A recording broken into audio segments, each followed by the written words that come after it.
Do you know what, Sally? Thank you so much for joining me to talk about Pride Month and dementia. What a privilege it is, especially to be sitting in front of somebody so glamorous. You can tell which one of us is the lesbian, can't you? Is all I'm Of course, saying. it's me, right? It's me. I'm the lesbian. No, thank you so much for having me. I really appreciate it.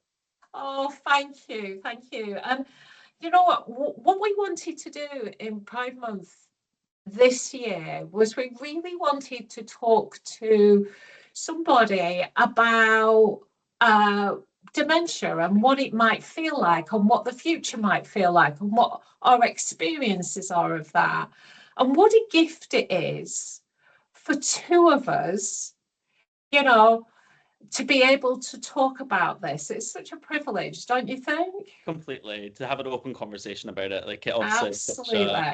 it's such a huge thing that affects so many different people. So let me identify myself then. I'm Sonia Mangan and I am the lead officer for the Dementia Trust, which is a Scottish registered charity, but works all across the UK. And in actual fact, last year, we funded a project in South Africa. So it's got quite a significant reach as a charity. That's amazing. And I'm also, Sonia, the daughter of somebody who is in a care home now, is living with dementia. And I'm also Sonia, the gay woman. So in terms of who I am, and, for me, it's she, her all the way. Mhm. So you introduce yourself, Sally. Hello, my name is Sally Saint Scot, the full virgin. But I'm a drag performer from Scotland, from Glasgow, but I now live in Edinburgh. Um, when I'm in drag, I use she, her pronouns. Out of drag, I use he, him pronouns. So there's like a lovely kind of switch that I get to kind of delve into both kind of gender expressions. But no, I too have also been affected by dementia. I have a grandparent who's currently going for dementia, so it's a very interesting experience to go through. But it's nice to at least hear. I feel like you're probably the first person I've actually spoke to that's had actually a someone who's went through the same experience or is going through the same experience. Do you know, and staggeringly, Sally, one in two of us will be affected by dementia at some point in our life.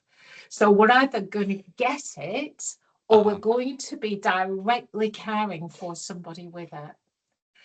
And it just goes to show how big it is. Yeah. And how Weirdly common. scary it is. Yeah. More people die, unfortunately, with dementia than they do of cancer now.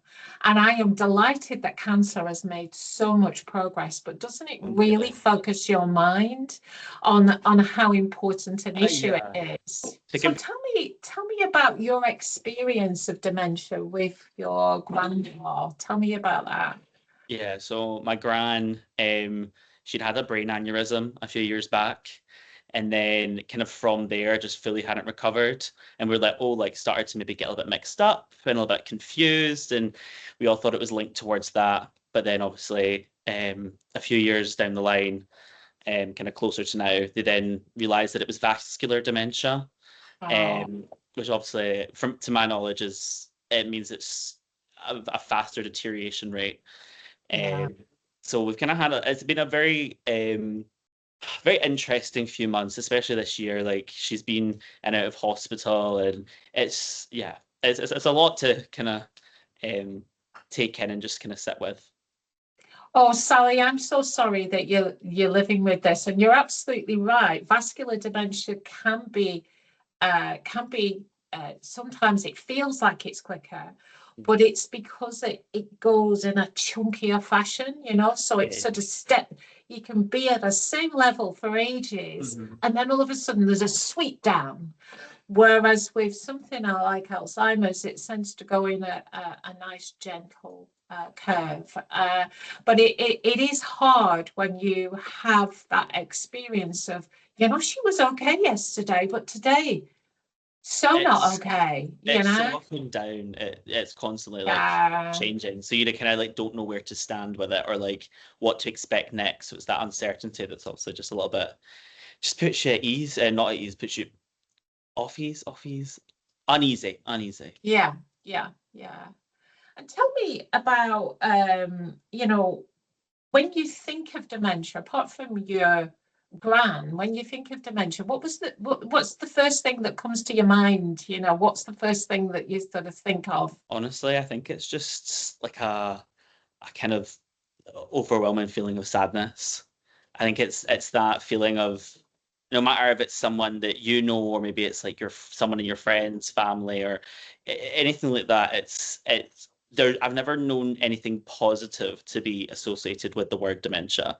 So as soon as you hear it, it's like we said, the same thing as like you hear the word cancer, it's you start having these kind of alarm bells ringing in your head, like, oh, it's the end. This is a huge deal because it is a huge deal and it shouldn't be underplayed. But yeah, I would just say sadness. And what do you understand by it? Because obviously you've got quite a lot of understanding now with your grand's experience in Yeah. terms of vascular dementia. But when you're talking to other people about it, do they always automatically think it's about memory and Instantly, everyone's always assumes it's they're gonna start forgetting you. They're gonna start forgetting like stuff that's happened in their life.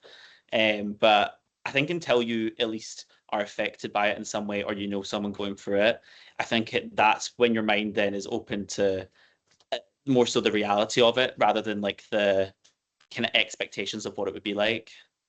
yeah, it's interesting. They talk about it being almost like it's not about memory, it's almost like it's executive functioning. So, Yeah. they say, and I don't know what kind of cup of tea they're making, to be honest, Sally, but they say it's 27 steps to make a cup of tea. And the relevant, 27. yeah, yeah, it must be a Yorkshire cup of tea. But Maybe. the but the point is there are actually quite a lot of steps. There are quite a lot of things to think about. And so it's not until people find themselves pouring the water in the caddy that keeps the tea bags that they realize it's not just about memory, it's about our ability to be able to move from one thing to the other. And it's where you have people say, I can't find that electric bill, and then it's in the freezer. Or, I don't know where my keys are. And they turn out to be at the bottom of the bath that's full of bath Completely. water. Yeah. It's that sort of like inability to be able to move, and it's that where we begin to lose our sense of self, of who we Completely. are. What I've observed the most from seeing my gran go through it, I feel like is the frustration, like the internal frustration, because she knows exactly what she wants to say, like she knows exactly what it is, but the word just doesn't come to her, doesn't come to this, it doesn't roll off the tongue. So there's that it's that constant like beating yourself up. So I can't even imagine what it must be like internally compared to even us just kind of viewing it. Well, let us, you and I, just have a little thought about us being two people who are queer Yeah. and who understand who we are. Mhm. Uh, you're clearly comfortable in your own skin there, Sally. Really? What gave it away? What Oh, gave I it don't know. away? uh, and so if we think about being in that skin, and then if we think about ourselves getting dementia, how Yeah. does that feel? I think the biggest thing is probably the fear, like, I guess when you see it happen to someone else, and then even the fact it is, I'm like, oh, well, it's someone who's related to me. Is that a genetic trait that I have? Is that something that it might occur to me? Like I've spoke to, I've got an older sister and I spoke to her about it. It is that thing of uncertainty, I guess, the unknown, and for it to happen, it's like I feel like it would probably start happening without you even realizing, which is the scary part. Like it's almost thrust upon you before you even know it, and then you blink, and then everyone around you starts to treat you differently. I guess that's the kind of scary part. And what's important to us is who we are. Literally. And that is even more important, but not for all, but for some people who identify as gay or queer. It becomes something. I don't know about you, Sally, but for me, it feels hard fought. You know, it was something that I had to work on. Yes. And the idea of that going is even more scary. Obviously, everyone has their own experience of being a queer person and kind of coming to terms with that and kind of realizing that. But I think to get to that point, you have to build up such a confidence within yourself. And obviously, even me, like, to get up and look like this, like I got the train with all this makeup on, like walking around, like from Edinburgh to Glasgow, like I had this on full display. So I had to get to a certain point to even find this level of confidence within me to then, if I present confidently, people then are like, oh, okay, like they see me, they recognize this. This is my self-expression. This is me expressing who I am, what I can do. So I think it's the sad part of like putting all that effort in, that self-work, that self-reflection, realizing who you are, coming to terms with that, sharing that with everyone. And then I can't even start to think of how that could even, I guess, be impacted if dementia was then involved. Often we do lose our sense of self when we get dementia, and that is really sad and hard. It's hard to say, let alone hear, Sally. But it then falls to others. They could be our partner, they could be our ex-partners, they could be our chosen family, they could be our family. It falls to others to help us keep true to ourselves within that. And that makes their job even harder. Yeah. You don't even think about, obviously, it's horrible for the person that's going through it, but the amount of impact that then has on the people that may live with you or the people in your space around, like it's life consuming. It is. It is. You know, I have an aunt who painted on her eyebrows every day. She overplucked when she was younger. Following the trends. It happens. It happens. And she had her eyebrows tattooed when she got to a certain age because she said, there is no way that I am depending upon a care worker in a home to get these eyebrows right. Sounds like a diva. Yeah. And there is something very self-possessed about that. There is something really, really clear. And I just wonder whether there is something that we can say to those people who may be in that circumstance. They may be listening to you and I chopping on a Thursday evening, having a good time, who may end up be going into a nursing home, be going into somebody's home caring for them, working on a ward in the NHS. You know, what can we say to them so that they understand who we are and how to work with that? If they are someone who is also queer and obviously they might be losing themselves in that, or they're maybe around someone in that kind of sense, it's you're not losing, you will always be the same person. You're not losing yourself. It's just at least I think the positive thing to, if there's people around them, to be able to remind them of who they are, people around there who can be encouraging, be that person to lean on, or maybe just to ask, like, can I just double check with you? Can I just, like, you know, make sure, like, can you ask you about this, about that? But I guess it comes into that thing. Some people aren't as fortunate to have that their biological family. Some people might have their chosen family. Some people might have people around them. But I think it's one of those situations where anyone going through dementia, the best thing to do is just to talk to someone, whether you are the one being impacted or you are the one who's, you know, me and you having this conversation, people who have been impacted by it vicariously for other people. We're talking about losing your identity, but being queer is a huge part of your identity. Like, I feel like it's almost verges on my personality. Who we are. Yeah, it's completely. who we are. And I loved what you said there, Sally, about just ask. Yeah. You know, and that's what I want to say to those people that work. Be curious. Yeah. For goodness sake, we're queer, we're super curious, if not nosy. You know, be curious, ask the question, don't hold back, because, you know, we want to be asked, our partners want to be asked, our chosen family want to be asked. We want to be able to do the right thing for people. You know, one of the things that we can do for each other at various points in our life is make a statement about, you know, who can make and take responsibility for us if we have care.